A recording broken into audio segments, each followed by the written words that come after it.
Hey guys, তো এখন আমরা কথা বলবো দেবালয় ভট্টাচার্যের নতুন সিনেমা নিয়ে, বাদামি হায়নার কবলে, সেটা নিয়ে। তো হাই, আমি ধ্রুব, ওয়েলকাম টু ডর রিভিউজ, লেটস স্টার্ট। তো এই সিনেমাটা নিয়ে বলার আগে আমি বলতে চাই যে আপনারা যদি মনে করেন সিনেমাটা দেখবো কি দেখবো না, তো আমি বলবো প্লিজ রিভিউটা এখানেই ছেড়ে চলে যেতে পারেন, আপনি গিয়ে ডাইরেক্ট সিনেমাটা দেখুন। আমি বলছি আপনাদের সবাইকে, যারা দেখছেন সবাইকে সিনেমাটা দেখার জন্য। যদি এই সিনেমাটা না দেখেন তাহলে কোন সিনেমাকে দেখবেন? বা বাংলার এই সিনেমাকে যদি সাপোর্ট না করেন তাহলে অন্য সিনেমাকে সাপোর্ট করে লাভ নেই। এবার সিনেমা নিয়ে যদি কথা বলি যে বাদামি হায়নার কবলে কেমন হলো, তা বলতে হবে আমার লাস্ট 10 ইয়ার্সে, যদি 10 বছর পিছিয়ে যাই, one of the best cinema আমার বাংলায় দেখা। লাস্ট আমার এতটা ভালো লেগেছিল সেটা হচ্ছে সেই সৃজিতের যখন 22 শ্রাবণ দেখেছিলাম, সেই অন্য ধরনের একটা সিনেমা। সেইখান থেকে পুরো চেঞ্জ হয়ে নতুন মোড়কে যদি সব স্ট্রাকচার থেকে শুরু করে সব কনভেনশন ভেঙে যদি কোনো সিনেমা হয়, তো এই বাদামি হায়নার কবলে হচ্ছে সেই ধরনেরই একটা সিনেমা। এবার যদি বলি যে বাদামি হায়নার কবলের অ্যাকচুয়ালি এত ভালো সিনেমা কেন আমি বলছি, তো তার জন্য অনেক কটা কথা বলতে হবে, সেই সব কিছুকে চেষ্টা করবো ছোটোর মধ্যে বলার। তো দেখুন, এই সিনেমাটা আইকনসদের যেই স্ট্রাকচারগুলো আমরা ফলো করতাম, যে আইকনগুলোকে এতদিন ধরে যেই স্ট্রাকচারে গতানুগতিক সিনেমা হয়ে থাকতো, সেগুলোকে সব ভাঙছে। সোজা কথায় বলতে গেলে এই সিনেমাটা শুরু হচ্ছে একটু বড় বলা হয়ে যাবে, তবুও বেঙ্গলস নিউ ওয়েভ। দেখুন, ফ্রেঞ্চ নিউ ওয়েভ যখন সিনেমা শুরু হয় তখন কি হয়, যে স্ট্রাকচারগুলো থাকে, আইকনোক্লাজম যেটাকে বলে, পুরনো রীতিনীতি কনভেনশনগুলোকে ভেঙে নতুন ডিরেক্টররা নতুন লোকেদের জন্য, ইয়াং মানুষজনকে নিয়ে সিনেমা বানাচ্ছে। ওই সময়কার ওই টাইমের ফ্রেঞ্চ তথা প্যারিসের যে অবস্থা, সেই পলিটিক্যাল স্ট্রাকচারের ওপর, সেই সমাজে কী চলছে তার ওপর এই সিনেমাটাও কিন্তু অ্যাকচুয়ালি আমাদের বাংলা সিনেমায় কী চলছে, বাংলা কালচারে কী চলছে, আমাদের বাংলা এলিটিস্ট মেন্টালিটিতে কী চলছে, সেই সব কিছুকে অ্যাড্রেস করে সিনেমাটা অ্যাড্রেস করে। ওর তো একটা ওপর লেভেলে স্টোরি চলছে, ভেতর লেভেলে কিন্তু ডায়লগের দিক থেকে সব কিছুকে অ্যাড্রেস করছে। এইবার অনেকজনের একটা প্রবলেম হতে পারে যে সিনেমাতে ন্যারেটিভ কোথায়, ন্যারেটিভ স্ট্রাকচার কি আদৌ ফলো হচ্ছে? কিন্তু আমি বলবো এই সিনেমাটা এই কারণেই ভালো, কারণ কোনো ন্যারেটিভ স্ট্রাকচার ফলো হচ্ছে না। আমরা যখন everything everywhere all at once দেখছি, সেইগুলো তো 3 অ্যাক্ট স্ট্রাকচারকে বা টোটাল ন্যারেটিভ যেভাবে একটা গল্প যায় সব উড়িয়ে দিচ্ছে। লস্ট ইন ট্রান্সলেশন, সোফিয়া কপোলার সিনেমা, যেখানেতে আমরা অ্যাকচুয়ালি প্লট বলে কিছু নেই সেখানে একটা ইনস্ট্যান্স অফ লাইফকে দেখানো হচ্ছে, যেখানে একটা হলিউড অ্যাক্টার যে নিজের এক্সিস্টেন্সিয়াল ক্রাইসিসের মধ্যে দিয়ে যাচ্ছে এবং তার ভেতর দিয়ে ওই সিনেমাটা তৈরি হচ্ছে। বা আমি এই সিনেমাটাকে আরও ভালোভাবে কম্পেয়ার করতে পারি, আমি যদি বলি যে বিফোর সানরাইজ, এই সিনেমার অ্যাকচুয়ালি প্লট কি, লিঙ্ক ল্যাটার কি অ্যাকচুয়াল কোনো বিভৎস প্লটের ওপর সিনেমাটাকে বানিয়েছে, না জাস্ট একটা ইনস্ট্যান্সকে ধরে সিনেমাটা বানিয়েছে? এইখান থেকে কিন্তু আমি ট্রুফোর কথা বা অস্ট্রাকের কথাটা আমি ভালো করে বলতে পারি, যখন ক্যারিয়ারডু সিনেমাতে ওরা লিখছে যে অটুর থিওরি কি বলছে, যে সিনেমা অ্যাকচুয়ালি কি, ওই টাইমে কেন ফ্রেঞ্চরা নতুন সিনেমা বানাতে চাইছে, কেন ফ্রেঞ্চ নিউ ওয়েভ এলো, আগের সিনেমার প্রবলেম কী ছিল? প্রবলেম ছিল যে সেই সিনেমাগুলো খুবই যেটা বইয়ে লেখা আছে ওই রকমই সিনেমা তৈরি হচ্ছে, যে সিনেমা বানাচ্ছে সে নতুন কিছু যোগদান করছে না বা কন্ট্রিবিউট করছে না সিনেমাতে। মেন প্রবলেম হচ্ছে সিনেমাতে নতুন কিছু কন্ট্রিবিউশন নেই, ক্যামেরার মাধ্যমে নেই, এডিটিংয়ের মাধ্যমে নেই, সেগুলো সেই গতানুগতিক হয়ে থাকা, তার ওপরই হয়ে চললো। অ্যাডাপ্টেশনগুলো যেটা বইয়ে লেখা আছে সেটাই হয়ে চললো। সেই জায়গা থেকে এই যে অ্যাডাপ্টেশন, আমিও তো বলতে পারি যে এই অ্যাডাপ্টেশনটা, এই বাদামি হায়নার কবলে স্বপন কুমারের গল্প নিয়ে, স্বপন কুমারের লাইফ নিয়ে, এই সময়কার বাংলার গল্প নিয়ে, বাংলার এই এক্সপ্লয়টেশন জনরা, যেটাকে ডিরেক্টিভদেরকে ভেঙে ভেঙে একই ধরনের সিনেমা আমরা বানিয়ে চললাম, একই ধরনের আর্ট আমরা কনজিউম করে চললাম, আমাদের মধ্যে যে একটা রিজিডিটি তৈরি হয়েছে, এই জিনিসগুলোকে এই সিনেমাটা কিন্তু সব দিক থেকে ভাঙছে। এডিটিংয়ের দিক থেকে ভাঙছে, একটা অন্য স্টাইলের এডিটিং চলছে গোটা সিনেমাতে, মেটাফিকশন চলছে। যে ক্যারেক্টারটা আছে, এই আবির চট্টোপাধ্যায়ের যে ক্যারেক্টারটা, দীপক চ্যাটার্জি যে ক্যারেক্টারটা, সে কিন্তু একটা কি marginalised character, marginalised fictional character. তার সাথে মার্জিনালাইজড রাইটার স্বপন কুমার, এই দুজনের মধ্যে রাইটারের সাথে তার ক্যারেক্টারের একটা ঝামেলা চলছে। এটা একটা অদ্ভুত কনসেপ্ট, অদ্ভুত প্লট, কিন্তু এইটাই সিনেমাটা ন্যারেটিভ নয়। এই ন্যারেটিভটা বাইরে, এই ন্যারেটিভের বাইরে বা প্লটের বাইরেও যে সিনেমা হয়, যে এক্সপেরিমেন্টেশন চলে, সেই জায়গাটা কিন্তু এটা এস্টাবলিশ করছে। কিছু সিনেমা হয় যেগুলো প্লট মেনটেন করে না কিছু সিনেমা হয় যেমন চার্লি কফম্যানের eternal sunshine of the spotless mind, এই সিনেমাটা কী করছে, এটাও কি অ্যাকচুয়াল কোনো ন্যারেটিভের ওপর দিয়ে যাচ্ছে? হিডেন মেসেজ থাকে সিনেমাতে, এই মেসেজের ওপর যদি এক্সপেরিমেন্ট করে কোনো সিনেমা যায়, সেই সিনেমা কিন্তু প্রত্যেক জায়গাতে নানারকমভাবে অ্যাকসেপ্টেড হয়ে এসছে এবং সেইগুলোই নতুন কিছু সিনেমার পথ দেখায়। এই সিনেমাটা আমার মনে হয় যে প্রত্যেক ডিরেক্টরকে ইন্সপায়ার করবে, যেই ন্যারেটিভ বেসড, যেই স্টাইল বেসড, যেই স্টুডিও সেটআপের আমরা সিনেমা দেখি তার থেকে অনেকটা আলাদা।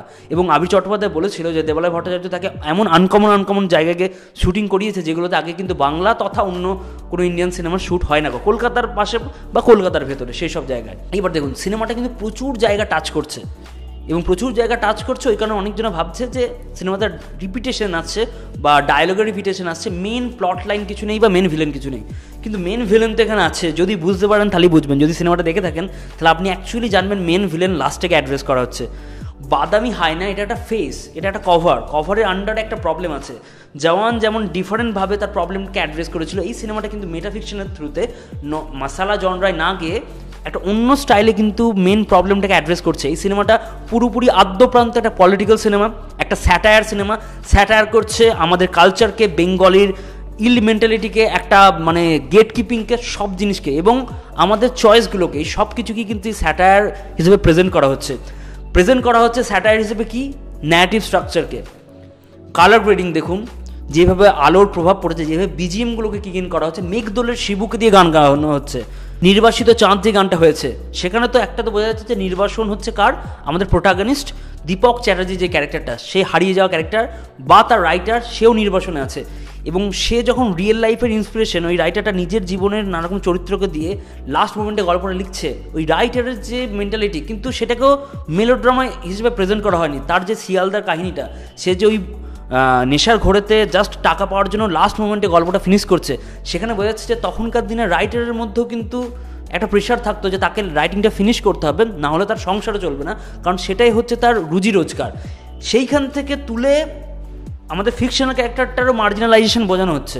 এই সব কিছুকে যখন একসাথে তুলে ধরা হচ্ছে, আমাদের সমাজের সোসাইটির প্রবলেমগুলো ধরা হচ্ছে, এবং তার সাথে তো গল্পর একটা ন্যারেটিভ চলছে, সেটাকে আবার নন লিনিয়ার ওয়েতে গিয়ে টুইস্ট আকারে প্রেজেন্ট করা হচ্ছে, কমপ্লেক্স থিমে প্রেজেন্ট করা হচ্ছে। তখন কি আপনার মনে হয় যে আপনি একটা সরল ন্যারেটিভ, একটা স্ট্রিমলাইন প্লট খুঁজে পাবেন? আপনি তো অ্যাডাপ্টেশন গল্পতে বা আপনি তো এই ধরনের যে গল্পগুলো হয়, আপনি কি কখনো কথা নদী বা ওম দার বিডার এই ধরনের সিনেমাতে অ্যাকচুয়ালি কি কখনো ন্যারেটিভ বা প্লট খুঁজে পান? এই সিনেমাগুলো একটা হায়ার মোটিভ থাকে এবং ওই ধরনের স্ট্রাকচার ফলো করার পরেও এটা কিন্তু মেন স্ট্রিমের সাথে কোনো না কোনোভাবে দেবালা ভট্টাচার্য যে সিনেমাটাকে কানেক্ট করাচ্ছে। এর স্টাইলাইজেশন দেখুন, এটা একটা কমিক বা যে কমিক স্টাইলে বা মাঙ্গা স্টাইলে যে অ্যানিমেশনগুলো হয় সেটা কিন্তু এখানে করানো হচ্ছে। এর ভায়োলেন্সটা কিন্তু ওই গ্রাফিক ভায়োলেন্সের মতো হালকা টাচ রেখে পুরোপুরি ঢুকছে না। এর যে গ্রাফিক্সগুলো বা যেভাবে ওই ভিএফএক্সগুলো ইউজ করা হচ্ছে সেগুলো খুব কার্টুনিশ, এগুলো কিন্তু সব জেনে বুঝে করা। এইগুলো কিন্তু জানে যে এই নর্মাল দর্শক এগুলোকে কখনোই মাথা পেতে নেবে না, এটাকে রিজেক্ট করবে। স্টিল একটা ট্রাই, স্টিল যেই ধরনের সিনেমা কাজ হচ্ছে সেখান থেকে একটা নতুনত্ব দেওয়া, একটা ছাঁচ দেওয়া এবং নতুনদের জন্য সিনেমা বানানো। আমাদের যে একটা গতানুগতিক ফ্যামিলিতান্ত্রিক সিনেমা চলছে বাংলাতে, সেখান থেকে যে আমরা ইয়াং অডিয়েন্স নতুন কিছু চাইছি সেটা কেউ শুনছে না।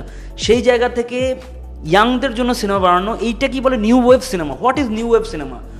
কনভেনশন, পুরনো টেকনিককে ভেঙে চুড়ে, আইকনদের স্ট্রাকচারগুলোকে ভেঙে এই যে নতুন আনঅর্থোডক্স স্টাইলে, নতুন সময়ে, নতুন অ্যাক্টর দিয়ে কম বয়সী লোকেদের জন্য সিনেমা বানানো, সমসাময়িক সিনেমা বানানো, পলিটিক্যাল সিনেমা বানানো, সমাজের রিফ্লেকশন হিসেবে সিনেমা বানানো, সেটাই হচ্ছে নিউ ওয়েভ। এই কারণে আমি বলছি it's a start of Bengal's new wave. জানি না এখান থেকে কজন আসবে, হয়তো দেখুন এখান থেকে আরও অনেকজন সিনেমা বানাচ্ছে, আমাদের রিভিউয়ার কমিউনিটিতে প্রচুরজন সিনেমা বানাচ্ছে, রূপম সিনেমা বানাচ্ছে, অরিত্র সিনেমা বানাচ্ছে, আমি বলছি না সুপিরিয়ার সিনেমা বানাচ্ছে, স্টিল সিনেমা বানাচ্ছে। আমি বলছি যখন এই ক্রিটিকরা, যখন যাদের পছন্দ নয় এই সিনেমা দেখতে, আপনারা যারা দেখছেন তারাও সিনেমা বানাবেন। আপনারা এই টাইমে তো একটা আইফোন দিয়েও সিনেমা বানানো যায়। আপনারা যদি চান, সবাই যদি ক্যামেরা নিয়ে বেরুন আর যদি নিজেকে এক্সপ্লোর করার কথা ভাবেন, তাহলে কিন্তু প্রচুর জায়গায় প্রচুর ধরনের সিনেমা বানানো যেতে পারে। আর এই কারণেই বারবার নিউ ওয়েভ টেনে আনছি, কারণ ইটস এ টাইম আপনাদের ক্যামেরা নিয়ে বেরোনো উচিত। জীবনের যেটা দেখছেন, যেটা আপনাকে নড়াচ্ছে ভেতর থেকে, যেটা আপনাকে মুভ করছে, আপনার মনে হয় এটা ক্যামেরাবন্দি করা যায়, একটা শর্ট ফিল্ম বানান 2 মিনিট 3 মিনিটের, সেইখান থেকেই রেভলিউশন আসে সিনেমা। যত নিউ ওয়েভ এসছে সেখান থেকে এই যে ট্রুফো, এই যে গোদারের কথা বলা হয়, কেন এদের কথা বলা হয়? কারণ হচ্ছে এরা ক্যামেরা নিয়ে রাস্তায় বেরিয়ে পড়েছিল, একবার লাইভ লোকেশনে শ্যুট করছে, দিনের আলোতে শ্যুট করছে, আলাদা করে কোনো স্টুডিও সেট আপ নেই। এবং ওই টাইমে ফ্রান্স একটা মন্দার মধ্যে দিয়ে যাচ্ছে, কারণ দ্বিতীয় বিশ্বযুদ্ধের পর ফ্রান্সের কাছে হয়তো টাকা নেই। তারা ক্যারিয়ার টু সিনেমাতে, ওই ম্যাগাজিনেতে তখন তারা সিনেমা নিয়ে ক্রিটিসিজম করতে করতে ওদের যখন এই স্ট্রাকচারটা পছন্দ নয়, ওদের কান ফেস্টিভ্যালের অ্যাওয়ার্ড দেওয়া পছন্দ নয়, তখন ওরা সিনেমা বানাচ্ছে প্রবলেমের থেকে, ফ্রাস্ট্রেশন থেকে। এবং তারা কিন্তু প্রথমে সিনেমা সেলিব্রেট করছে কোন ডিরেক্টরদের? হিচকককে। তার আগে হিচকককে কেউ সেলিব্রেট করছে না তার স্টাইলের জন্য। এবং সেখান থেকে অটোর থিওরি বেরিয়ে এসছে, সেখান থেকেই বলা হচ্ছে যেটা রাইটার যেমন নিজের পেন দিয়ে একটা গোটা গল্পকে লেখে, একটা সিনেমাও নিজের মানে যে ডিরেক্টর, সে নিজের ক্যামেরা দিয়ে, নিজে প্যান করিয়ে, নিজে কালার গ্রেড করিয়ে, নিজের এডিটিং টেকনিক দিয়ে কিন্তু একটা নিজস্ব ভাষা, একটা ডিরেক্টরের যে ভাষা সেটা বলতে পারে। কিন্তু কজন বলে, এটাই হচ্ছে কথা, কজন বলে? সবাই তো গতানুগতিক স্টুডিওর যে মাধ্যম, স্টুডিও যেই সিনেমা চায়, স্টুডিও 3টে একটা আইটেম সং দরকার, দুটো নিজেদের মধ্যে ঝামেলা দরকার, একটা হিরো এসে, একটা ভিলেন এসে হিরোর নায়িকাকে তুলে নিয়ে যাবে, এই যে স্ট্রাকচার, এই বা একটা গোয়েন্দার গল্প তো যে স্ট্রাকচারটা থাকছে, এই যে স্ট্রাকচারগুলোকে দিয়ে, যেটা দিয়ে কনস্ট্যান্টলি একটা মনিটাইজেশন প্রসেস শুরু হয়েছে, সেখান থেকে বেরিয়ে গিয়ে স্টুডিওর ইনফ্লুয়েন্স বাদ দিয়ে একটা ডিরেক্টর যখন নিজের থট রাখছে, অ্যাজ লাইক রাইটার যেমন নিজের পেন দিয়ে লেখে, একটা ডিরেক্টর যখন একটা ক্যামেরা দিয়ে নিজের মানে চরিত্রদেরকে প্রেজেন্ট করছে, তার যে ভয়েসটাকে প্রেজেন্ট করছে, তার মধ্যেকার যে চিন্তাটাকে প্রেজেন্ট করছে, যেমন ঋত্বিক ঘটক করেছিল তার দেশভাগে যন্ত্রণাকে বোঝানোর জন্য, বা মৃণাল সেন গোদার থেকে ইন্সপায়ার হয়ে তার ধরনের, তার ওই শ্রেণী সংগ্রামের সিনেমা বানাচ্ছিল, বা সত্যজিৎ রায় ইটালিয়ান নিও রিয়ালিজম যে সিনেমাগুলো থেকে ইন্সপায়ার হয়ে, বাইসাইকেল সিপস থেকে ইন্সপায়ার হয়ে সত্যিকারের জায়গাতে রিফ্লেক্সিভ লাইট দিয়ে সব মানে টেকনিকগুলোকে ওই টাইমে ব্রেক করে একটা অন্য ধরনের প্যারালাল মুভমেন্ট স্টার্ট করেছিল। এগুলো তো কেউ না কেউ করেছে, ওরা করেছে, এখন তারা গণ্য ব্যক্তি, এখন তারা লেজেন্ডারি ফিগার, এখন তারা আইকনস। কিন্তু সত্যি করে যে সারা জীবন শরদিন্দুবাবু আর সত্যজিৎবাবুর লেখা নিয়ে একই ধরনের গল্প বানাতে থাকি, একই ধরনের যেই সিনেমা আমাদের চলে আসছে সেই স্ট্রাকচার ফলো করতে থাকি, তাহলে সিনেমা কখনো ইভলভ হবে না, বাংলা সিনেমা ইভলভ হবে না, এবং সেই কারণেতেই আমাদের নতুন ধরনের সিনেমাকে অ্যাপ্রিসিয়েট করতে হবে। আর এই সিনেমার কোনো ক্রিটিসাইজের জায়গা থাকে না, কারণ যখন কেউ এতটা মানে মেন স্ট্রিমের সাথে মিশেও এই ধরনের এক্সপেরিমেন্ট করছে, এই ধরনের জিনিসগুলোকে তুলে ধরছে, যখন সে সিস্টেমকে কোয়েশ্চেন করছে, পলিটিক্সকে কোয়েশ্চেন করছে, আমাদের স্ট্রাকচারকে কোয়েশ্চেন করছে, তখন অ্যাপ্রিসিয়েশন ছাড়া কিছু হয় না। এখন তো ক্যারিয়ার টু সিনেমা বলে আমাদের কোনো ম্যাগাজিন নেই, ভাবতে পারেন আমার এই ইউটিউব চ্যানেলটা একটা ম্যাগাজিন, যেখানে আমরা সিনেমা নিয়ে কথা বলি, যেখানে আমরা সিনেমাকে ক্রিটিসাইজ করি, যেখানে আমরা ওপিনিয়ন দিই, এবং আমরাই হয়তো ফিউচারে কখনো ফিল্ম মেকার হব, কারণ আমাদের এই টাইমের এই সিনেমা পছন্দ হচ্ছে না। তো এই বাংলা সিনেমার পাশে দাঁড়ান বললে হবে না, সঠিক টাইমে ভালো সিনেমা বানাতে হবে, এবং যে বানাচ্ছে, এই দেবালা ভট্টাচার্য যেমন বানিয়েছে, সে যেমন প্রচুর খাজা কাজও করেছে হইচইতে, এই মন্টু পাইলট করেছে, তারপর পাপি গুড়িয়া হোয়াট এভার, এরকম প্রচুর 3-4-5টা তার খুবই মানে জঘন্যতর কাজ আছে, কিন্তু তার পাস্ট থেকে তাকে বিচার করলে হবে না। সে ইন্দুবালার ভাতের হোটেল করেছে, সে ড্রাকুলা স্যার করেছে, এবং সে ইভলভ হচ্ছে, সে বেশি এক্সপেরিমেন্টাল হচ্ছে, সে রীতিনীতি সিনেমা স্ট্রাকচারে ভাঙছে, এবং আপনাকে আহ্বান করছে, are you ready for it? আপনি কি রেডি? যেমন ইউরোপিয়ান সিনেমা আপনাকে ইন্সপায়ার করে, যেমন ফ্রেঞ্চ সিনেমা আপনাকে ইন্সপায়ার করে, যেমন আপনি অ্যানাটমি অফ ফল দেখে লাফান, আপনি যেমন ওপেনহাইমারের মিউজিক দেখে লাফান, আপনি যেমন ডানি ভিলনিউভের মানে ইনসেন্ডিজ দেখে মাথা ঘুরে যায় আপনার সিনেমার, সেরকম কি আপনি রেডি এই ধরনের সিনেমাকে সাপোর্ট করার জন্য? বাঙালি কি রেডি তার এই খোলস ছেড়ে বেরোনোর জন্য? এটা কিন্তু আপনার জন্য একটা কোয়েশ্চেন। এবং সত্যি বলছি, এই সময় যদি এই সিনেমাকে আপনি দেখতে না যান, তাহলে কিন্তু সত্যজিৎ বাবুর বহু আগে বলে থাকা একটা কথা সত্যি হয়ে যাবে, we have a fairly backward audience here. সেটা কি এখনও কারেন্টলি ট্রু? যখন এক্সপেরিমেন্ট হয় তখন কি আপনি হলে যান? তখন কিন্তু উত্তরটা দিতে পারবেন না। আর এখানে তো এটা আমার রিভিউ নয়, ইটস জাস্ট এক্সপিরিয়েন্স আমি বলছি। আর এই ছিল সিনেমাটা নিয়ে আমার কি ধারণা তাই, এবং প্লিজ সিনেমাটা দেখতে যান। আপনার কেমন অনুভূতি হয়েছে সেটা কমেন্টে জানাতে পারেন। ভালো লাগুক খারাপ লাগুক, সিনেমাটা আপনাকে ভাবাবে, আপনাকে কিছু নতুন এক্সপিরিয়েন্স করাবে, এবং এই কারণেই আমার এত রেজ আসছে নিজের মধ্যে থেকে যে হলেতে কেন কম লোক সেটা নিয়ে।